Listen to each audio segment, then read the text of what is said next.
nem ela os compreendia. Eles fizeram muitos sinais que eu não compreendi, mas vi que sua presença difundia alegria pela casa, dissipando sua tristeza como o sol dissipa as névoas da manhã. Felix parecia particularmente feliz e, com sorrisos de deleite, deu as boas-vindas ao seu árabe.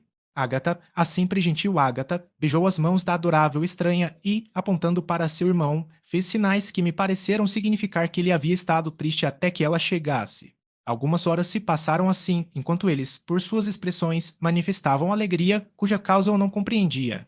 Atualmente percebi, pela frequência com que alguns sons eram repetidos pela estrangeira, que ela estava tentando aprender a língua deles, e a ideia de que eu deveria usar as mesmas instruções para o mesmo fim surgiu instantaneamente. O estrangeiro aprendeu cerca de 20 palavras na primeira lição, a maioria delas, na verdade, eram aquelas que eu já havia compreendido, mas aproveitei as outras.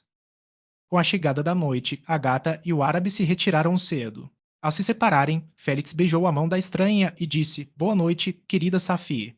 Ele permaneceu acordado por muito mais tempo, conversando com seu pai, e pela frequente repetição do nome dela, conjecturei que sua adorável hóspede era o assunto de sua conversa. Desejei ardentemente compreendê-los e empreguei todas as minhas faculdades para esse fim, mas achei-o totalmente impossível. Na manhã seguinte, Félix saiu para seu trabalho e, após as ocupações habituais de Agatha serem finalizadas, o árabe sentou-se aos pés do velho e, pegando seu violão, tocou algumas melodias tão incrivelmente belas que imediatamente arrancaram lágrimas de tristeza e deleite de meus olhos. Ela cantava e sua voz fluía em uma cadência rica, crescendo ou diminuindo como um rouxinol da floresta. Quando ela terminou, entregou o violão a Gata, que a princípio recusou. Ela tocou uma melodia simples, e sua voz acompanhou em doces acentos, mas diferente da melodia maravilhosa do estranho. O velho parecia extasiado e disse algumas palavras que a gata se esforçou para explicar a Safi, e com as quais ele parecia desejar expressar que ela lhe proporcionava o maior deleite com sua música. Os dias transcorriam agora tão pacificamente quanto antes, com a única alteração de que a alegria havia substituído a tristeza nos semblantes de meus amigos. Safi sempre foi alegre e feliz. Ela e eu progredimos rapidamente no conhecimento da linguagem, de modo que em 2 meses eu comecei a compreender a maioria das palavras proferidas por meus protetores. Enquanto isso, o solo escuro também se cobriu de vegetação, e as margens verdes se intercalaram com inúmeras flores, doces ao olfato e aos olhos. Estrelas de pálida radiância entre as florestas iluminadas pela lua, o sol se tornou mais quente, as noites claras e balsâmicas, e minhas caminhadas noturnas eram um prazer extremo para mim, embora fossem consideravelmente encurtadas pelo pôr do sol tardio e pelo nascer do sol precoce, pois eu nunca me aventurava ao ar livre durante o dia, temendo encontrar o mesmo tratamento que havia sofrido anteriormente na primeira aldeia que entrei. Meus dias eram dedicados a uma atenção minuciosa a fim de dominar o idioma com maior rapidez, e posso me orgulhar de ter progredido mais rapidamente do que o árabe, que compreendia muito pouco e conversava com sotaques truncados, enquanto eu compreendia e conseguia imitar quase todas as palavras que eram ditas. Ao mesmo tempo em que progredia na fala, aprendi também a ciência das letras, tal como era ensinada ao estrangeiro, e isso abriu diante de mim um vasto campo de admiração e deleite. O livro a partir do qual Félix instruiu Safi foi Ruínas dos Impérios de Volney. Eu não teria compreendido o teor deste livro se Félix, ao lê-lo, não tivesse fornecido explicações muito minuciosas. Ele havia escolhido este trabalho, disse ele, porque o estilo declamatório era enquadrado em imitação dos autores orientais. Por meio deste trabalho, obtive um conhecimento superficial de história e uma visão dos diversos impérios existentes no mundo atual. Ele me proporcionou uma compreensão dos costumes, governos e religiões das diferentes nações da Terra. Ouvi falar dos asiáticos indolentes, do gênio estupendo e da atividade mental dos gregos, das guerras e da virtude maravilhosa dos primeiros romanos, de sua subsequente degeneração, do declínio daquele império poderoso, da cavalaria, do cristianismo e dos reis. Tomei conhecimento da descoberta do hemisfério americano e chorei com Safi a infeliz sorte de seus habitantes originais. Essas narrativas maravilhosas me inspiraram sentimentos estranhos. Havia, de fato, um homem tão poderoso, virtuoso e magnífico, mas ao mesmo tempo tão vicioso e vil.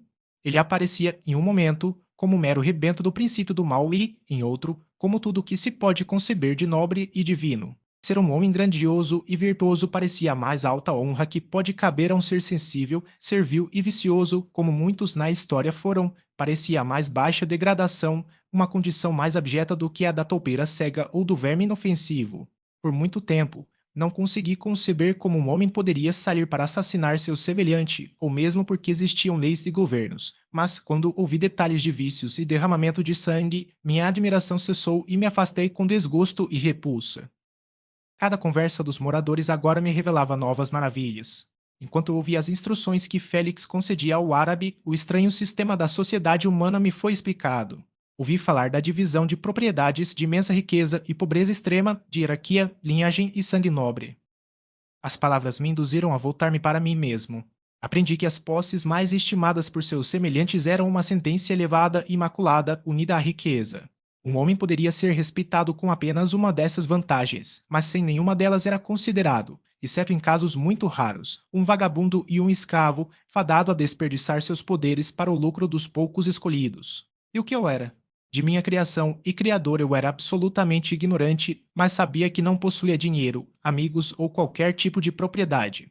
Além disso, fui dotado de uma figura horrivelmente deformada e repugnante, eu nem mesmo era da mesma natureza do homem. Eu era mais ágil do que eles e podia subsistir com uma dieta mais grosseira, suportava os extremos de calor e frio com menos prejuízo para meu corpo, minha estatura excedia em muito a deles. Ao olhar ao redor, não vi nem ouvi ninguém semelhante a mim. Eu seria, então, um monstro, uma mancha na terra, da qual todos os homens fugiam e a quem todos renegavam? Não consigo descrever a agonia que essas reflexões me infligiram. Tentei dissipá-las, mas a tristeza apenas aumentou com o conhecimento. Ah, se eu pudesse ter permanecido para sempre em minha floresta nativa, sem conhecer ou sentir nada além das sensações de fome, sede e calor. Quão estranha é a natureza do conhecimento, aderindo à mente uma vez que a tenha aprendido, como um líquen à rocha. Às vezes, desejava me livrar de todo pensamento e sentimento, mas aprendi que havia apenas um meio de superar a sensação de dor, e se era a morte, um estado que temia, mas que não compreendia. Eu admirava a virtude e os bons sentimentos, e amava os modos gentis e as qualidades amáveis de meus caseiros, mas estava excluído da interação com eles, exceto por meios que obtinha furtivamente, quando não era visto nem conhecido, e que, em vez de satisfazer, aumentavam o desejo que eu tinha de me tornar um entre meus semelhantes. As palavras gentis de Agatha e os sorrisos animados do charmoso árabe não eram para mim. As brandas exortações do velho e a animada conversa do amado Félix não eram para mim. Miserável, infeliz criatura. Outras lições foram gravadas em mim de forma ainda mais profunda. Ouvi falar sobre a diferença entre os sexos, o nascimento e o crescimento das crianças, como o pai se derretia com os sorrisos do bebê e as brincadeiras animadas da criança mais velha, como toda a vida e os cuidados da mãe estavam envolvidos na preciosa responsabilidade, como a mente da juventude se expandia e adquiria conhecimento sobre irmãos, irmãs e todos os vários relacionamentos que unem um ser humano a outro em laços mútuos. Mas onde estavam meus amigos e parentes? Nenhum pai havia testemunhado meus primeiros dias, nenhuma mãe me abençoara com sorrisos e carícias, ou, se o fizeram, toda a minha vida passada era agora uma mancha, um vazio cego no qual eu não distinguia nada. Desde as minhas primeiras lembranças, eu mantive a mesma altura e proporções que possuía na época. Eu nunca havia visto um ser semelhante a mim ou que reivindicasse qualquer contato comigo. O que eu era? A questão voltou a ser levantada, sendo respondida apenas com gemidos. Em breve explicarei para onde esses sentimentos tendiam, mas permitam-me agora retornar aos moradores da cabana, cuja história despertou em mim sentimentos tão diversos de indignação, deleite e admiração, mas que todos culminaram em amor e reverência adicionais por meus protetores, pois assim eu amava, em um auto-engano inocente e meio doloroso, chamá-los. Capítulo 14. Algum tempo decorreu antes que eu aprendesse a história de meus amigos. Foi uma experiência que não poderia deixar de impressionar profundamente minha mente, revelando uma série de circunstâncias, cada uma interessante e maravilhosa para alguém tão inexperiente quanto eu. O nome do velho era de Lacey. Ele descendia de uma família nobre da França, onde viveu por muitos anos em prosperidade, respeitado por seus superiores e amado por seus pares. Seu filho foi criado a serviço de seu país, e a gata havia se relacionado com damas da mais alta distinção. Alguns meses antes de minha chegada, eles haviam residido em uma cidade grande e luxuosa chamada Paris, cercados de amigos e desfrutando de todos os prazeres que a virtude, o refinamento intelectual ou o bom gosto, acompanhados de uma fortuna moderada, poderiam proporcionar. O pai de Safi fora a causa da ruína deles. Ele era um mercador turco e residia em Paris há muitos anos, quando, por alguma razão que não consegui descobrir, tornou-se indesejável para o governo.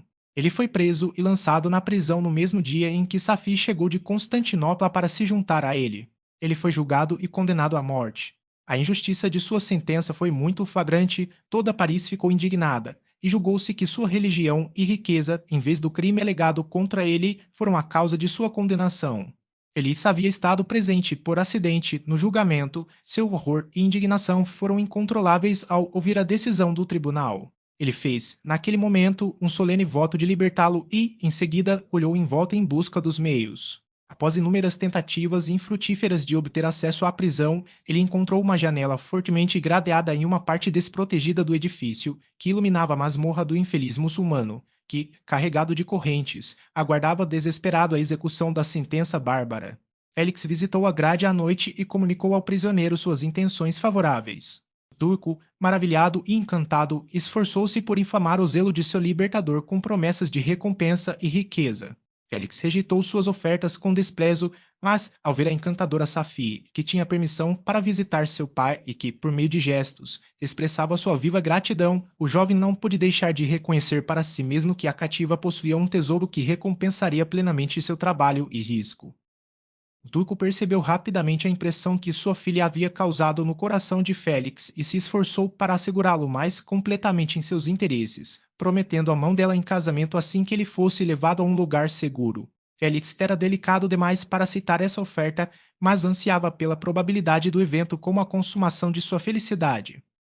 Nos dias subsequentes, enquanto os preparativos para a fuga do mercador avançavam, o zelo de Félix foi aquecido por diversas cartas que recebeu daquela adorável moça que encontrava meios de expressar seus pensamentos na língua de seu amado com a ajuda de um velho, servo de seu pai, que entendia francês.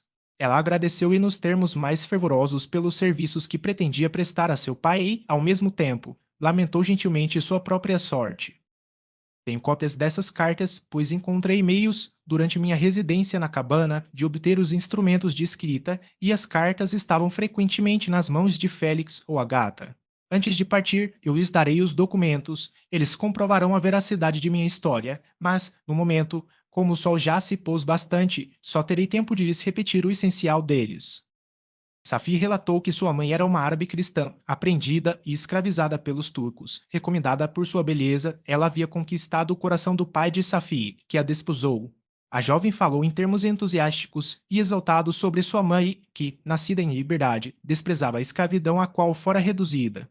Ela instruiu sua filha nos princípios de sua religião e a ensinou a aspirar a poderes superiores de intelecto e uma independência de espírito proibida às seguidoras de Maomé.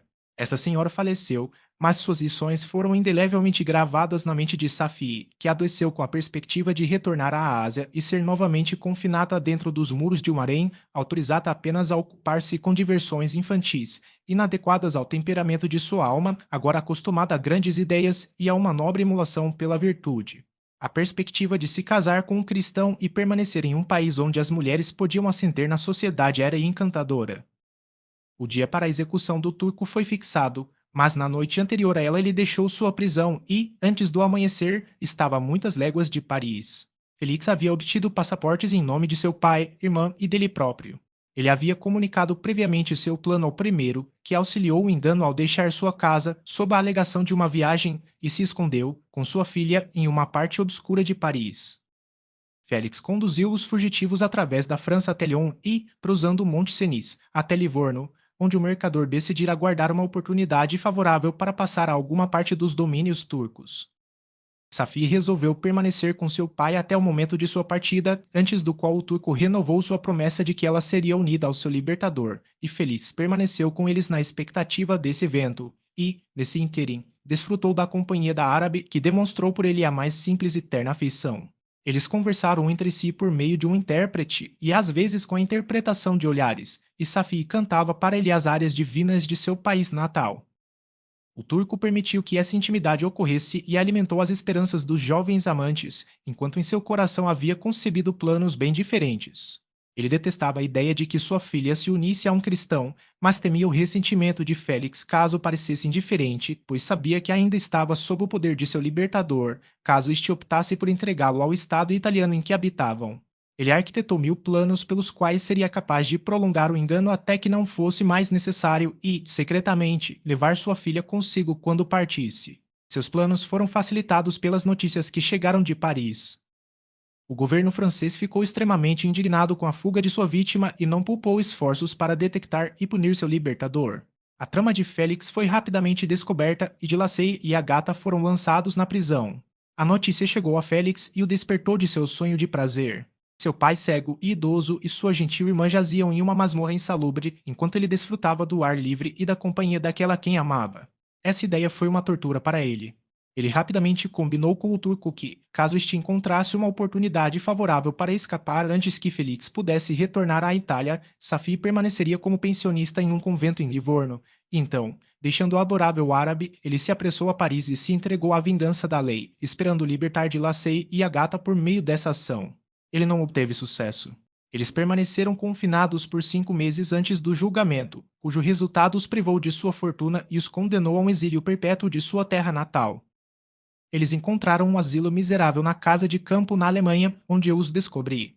Felix logo aprendeu que o traiçoeiro turco, por quem ele e sua família suportaram tamanha opressão inaudita, ao descobrir que seu libertador fora reduzido à pobreza e à ruína, tornou-se um traidor do bom sentimento e da honra e havia deixado a Itália com sua filha, enviando insultuosamente a Felix uma pequena quantia de dinheiro para ajudá-lo, como disse, em algum plano de manutenção futura. Tais foram os eventos que atormentaram o coração de Félix e o tornaram, quando o vi pela primeira vez, o mais infeliz de sua família. Ele poderia ter suportado a pobreza e, embora essa aflição tivesse sido a recompensa de sua virtude, ele se orgulhava dela, mas a ingratidão do turco e a perda de sua amada Safi foram infortúnios mais amargos e irreparáveis. A chegada do árabe agora infundia nova vida em sua alma. Quando a notícia chegou a Livorno de que Félix fora destituído de sua riqueza e posição social, o mercador ordenou à filha que não pensasse mais em seu amado, mas que se preparasse para retornar à sua terra natal. A natureza generosa de Safi ficou indignada com essa ordem. Ela tentou argumentar com o pai, mas ele a deixou furioso, reiterando seu mandato tirânico. Alguns dias depois, o turco entrou no apartamento de sua filha e disse apressadamente que tinha razões para acreditar que sua residência em Livorno havia sido divulgada e que em breve seria entregue ao governo francês. Consequentemente, ele havia fretado um navio para levá-lo a Constantinopla, cidade para a qual partiria em poucas horas. Ele pretendia deixar sua filha sob os cuidados de um servo de confiança para segui-la com mais calma com a maior parte de seus bens, que ainda não haviam chegado a Livorno. Quando sozinha, Safi resolveu em sua própria mente o plano de conduta que caberia seguir nesta emergência. Uma residência na Turquia era-lhe abominável, sua religião e seus sentimentos eram igualmente avessos a ela. Por meio de alguns papéis de seu pai que caíram em suas mãos, ela soube do exílio de seu amado e descobriu o nome do local onde ele então residia. Ela hesitou por algum tempo, mas, por fim, tomou sua decisão. Levando consigo algumas joias que lhe pertenciam e uma soma de dinheiro, ela deixou a Itália com uma acompanhante natural de Livorno, mas que entendia a língua comum da Turquia e partiu para a Alemanha. Ela chegou em segurança a uma cidade a cerca de 20 léguas da casa de campo de Dilacei, quando sua acompanhante adoeceu gravemente. Safia a amamentava com a mais devota afeição, mas a pobre moça faleceu e o árabe ficou sozinho, desconhecendo a língua do país e totalmente ignorante dos costumes do mundo. Ela, no entanto, caiu em boas mãos. O italiano havia mencionado o nome do local para o qual se dirigiam e, após sua morte, a mulher da casa em que haviam vivido cuidou para que Safi chegasse em segurança à cabana de seu amado. Capítulo 15. Tal foi a história de meus amados moradores da casa de campo. Isso me impressionou profundamente. Aprendi, a partir das visões da vida social que ela desenvolveu, a admirar suas virtudes e a deplorar os vícios da humanidade. Até então, eu via o crime como um mal distante, a benevolência e a generosidade sempre estiveram presentes diante de mim, incitando em mim o desejo de me tornar um ator na cena movimentada onde tantas qualidades admiráveis eram convocadas e exibidas. Ao relatar o progresso do meu intelecto, não posso omitir um acontecimento que ocorreu no início do mês de agosto do mesmo ano. Certa noite, durante minha habitual visita ao bosque vizinho, onde coletava meu próprio alimento e trazia lenha para meus protetores, encontrei no chão uma mala de couro contendo diversas peças de vestuário e alguns livros. Aproveitei com entusiasmo o prêmio e retornei com ele para minha choupana. Felizmente, os livros foram escritos na língua cujos elementos eu havia adquirido na casa de campo, consistiam em Paraíso Perdido, um volume de vidas paralelas de Plutarco e os sofrimentos do jovem Werther. A posse desses tesouros me proporcionava extremo deleite. Eu agora estudava e exercitava continuamente minha mente sobre essas histórias, enquanto meus amigos estavam ocupados em suas ocupações ordinárias. Mal consigo descrever o efeito que esses livros tiveram sobre mim. Produziram em mim uma infinidade de novas imagens e sentimentos,